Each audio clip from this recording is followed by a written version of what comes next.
જય ભીમ, નમો બુદ્ધાય. જૂનાગઢ તો ભ્રષ્ટાચારનો ગિરનાર. નિવૃત્ત આઈપીએસ અધિકારી રમેશ સવાણી સાહેબની કલમે લખાયેલ પોસ્ટમાંથી. જૂનાગઢનો અર્થ જૂનો ગઢ થાય છે, પરંતુ તે હવે ભ્રષ્ટાચારનો ગઢ બની ગયો છે. જૂનાગઢના રજવાડાનો અંત 9 નવેમ્બર 1947ના રોજ આવ્યો હતો, પરંતુ જૂનાગઢના લોકોને હજુ સુધી આઝાદી મળી નથી. આ એ જૂનાગઢ છે જેના સંસદ સભ્ય ડૉક્ટર ચંગને આત્મહત્યા માટે મજબૂર કરે છે. સુસાઇડ નોટમાં સંસદ સભ્યનું નામ હોવા છતાં પોલીસ એફઆઈઆર નોંધતી નથી. કાયદેસર તો એફઆઈઆર નોંધાવી જ પડે, પણ આ તો સંસદ સભ્ય છે ભાઈ, ન નોંધાય.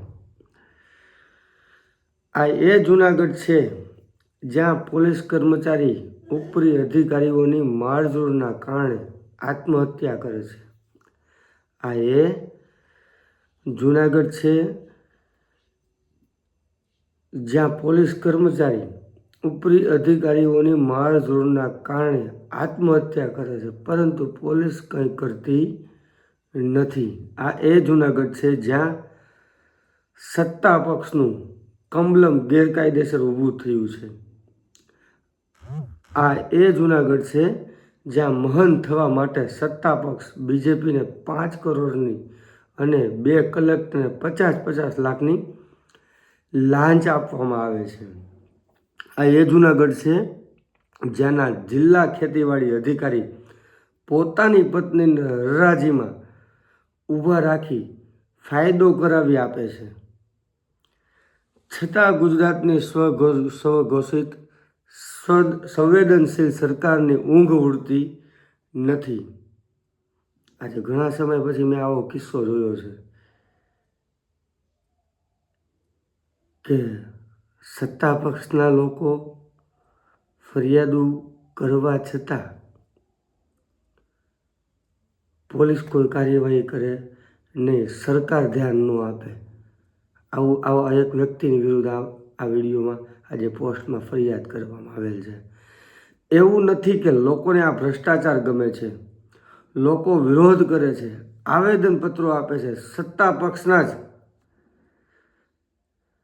તાલુકા પંચાયતના પ્રમુખ મુખ્યમંત્રીને લેખિત ફરિયાદ કરે છે પોતાના લેટર પેડ ઉપર, પરંતુ પરિણામ શૂન્ય. સ્થિતિ એવી થઈ છે કે જૂનાગઢ તો ભ્રષ્ટાચારનો ગિરનાર બન્યો છે. ગુજરાત રાજ્ય પંચાયત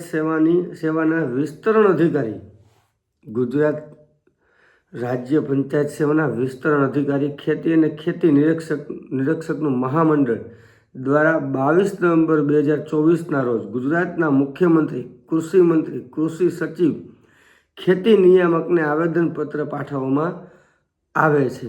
તેમાં જૂનાગઢ જિલ્લાના ખેતીવાડી અધિકારી વિક્રમસિંહ ચૌહાણનો કાળો ઇતિહાસ દર્શાવે છે. તેઓ તાબાના કર્મચારીઓને માનસિક પ્રતાડના અન્યાય અત્યાચાર કરે છે. કોણ કરે છે? આ વિક્રમસિંહ ચૌહાણ, જે પોતે અધિકારી છે, તેઓ મનસ્વી વહીવટ કરે છે. ખેડૂતોને પાકનું વળતર મળે તે માટે કાર્યવાહી ન કરી. કોણે ન કરી? આ વિક્રમસિંહ ચૌહાણે. માની લઈએ કે કર્મચારીઓ ખોટી રજૂઆત કરે છે. માંગરોળ તાલુકા પંચાયતના પ્રમુખ પ્રીતિબેન ભાવેશભાઈ ડાભી એ 17 સપ્ટેમ્બર 2024ના રોજ કૃષિ મંત્રી રાઘવજી પટેલને વિક્રમસિંહ ચૌહાણ વિરુદ્ધ ફરિયાદ કરી, છતાં કોઈ પગલાં ન લેવાયા. ભેસાણ તાલુકા પંચાયતના પ્રમુખ હરસુખજી કથિરિયાએ 8 નવેમ્બર 2024ના રોજ કૃષિ મંત્રી રાઘવજી પટેલને વિક્રમસિંહ ચૌહાણની ગેરરીતિ અંગે ફરિયાદ કરી, છતાં કોઈ પગલાં ન લેવાયા. લાગે છે આ વિક્રમસિંહ ચૌહાણ કોઈક મોટી તોપ હોય એવું લાગે છે. ઓક્ટોબર 2024માં અતિવૃષ્ટિના કારણે જૂનાગઢ જિલ્લાના ખેડૂતોને થયેલ નુકસાનની સહાયથી વિક્રમસિંહ ચૌહાણે વંચિત રાખ્યા. તે બાબતે માણાવદર મેંદરડાના ધારાસભ્ય અરવિંદ લાડાણીએ કલેક્ટર ડીડીઓ સમક્ષ ફરિયાદ કરી, છતાં કોઈ પગલાં ન લેવાયા. લાગે છે વિક્રમસિંહ ચૌહાણ કોઈક મોટી તોપ છે. વિક્રમસિંહ ચૌહાણે પાક નુકસાની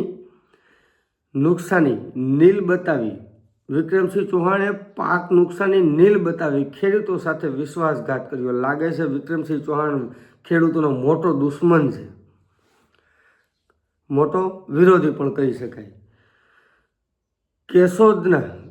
કેશોદ ઘેડના ગામોમાં વિક્રમસિંહ ચૌહાણ ખેડૂતો સાથે ઉદ્ધતાએ ભર્યું વર્તન કરે છે. તેના વિડીયો સોશિયલ મીડિયામાં વાયરલ થયા હતા. સરકારને પોલીસને કોઈ વસ્તુ દેખાતું નહીં હોય. શું સરકાર પોતાના તાલુકા પંચાયતના પ્રમુખો, ધારાસભ્યની રજૂઆતો ખોટી માનતી હશે? સાધુઓ, મહંતોને, ખેડૂતોને પણ લાંચ આપવી પડે છે. આને વિકાસ કહી શકાય ખરો? ખાઈશ અને ખાવા દઈશ પેટ ભરીને. આવી નીતિ હોય જ્યાં આ સ્થિતિ હોય ત્યાં ખેડૂતોની આવક બમણી થાય તેવી વડાપ્રધાનની વાત કોઈને ગળે ઉતરે ખરી? સવાલ એ છે કે સરકાર જિલ્લા ખેતીવાડી અધિકારીની નિમણૂક ખેડૂતોની મદદ માટે કરે છે કે ખેડૂતને હેરાન પરેશાન કરાવવા, ખેડૂતને પત્તર રણવા અને ખેડૂત અને જૂની અથવા રાગદેશ રાખી દુશ્મની કાઢવા આવા અધિકારીઓની નિમણૂક કરે છે. આટલી રજૂઆત કરવા છતાં આવા અધિકારીઓની બદલી નથી થતી. આ લોકોની વિરુદ્ધ ખાતાકીય તપાસ નથી થતી. તો આનું કારણ શું? આજે વિક્રમસિંહ ચૌહાણજીએ શું કહ્યું?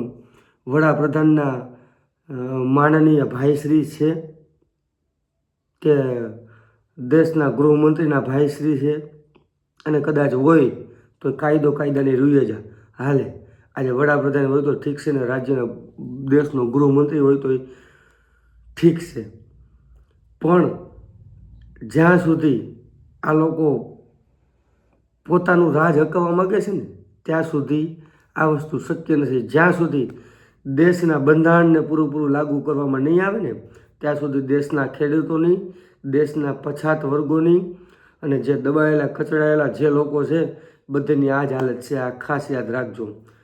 થોડોક વિચાર કરી અને આગળ કાંઈ પગલાં લેવા હોય કે પછી ચૂંટણી આવે ત્યારે ધ્યાન રાખવું હોય તો તમારી પોતાની ઈચ્છા. બાકી જેમ હાલે છે એમ હાલવા દો. જય ભીમ, નમો બુદ્ધાય.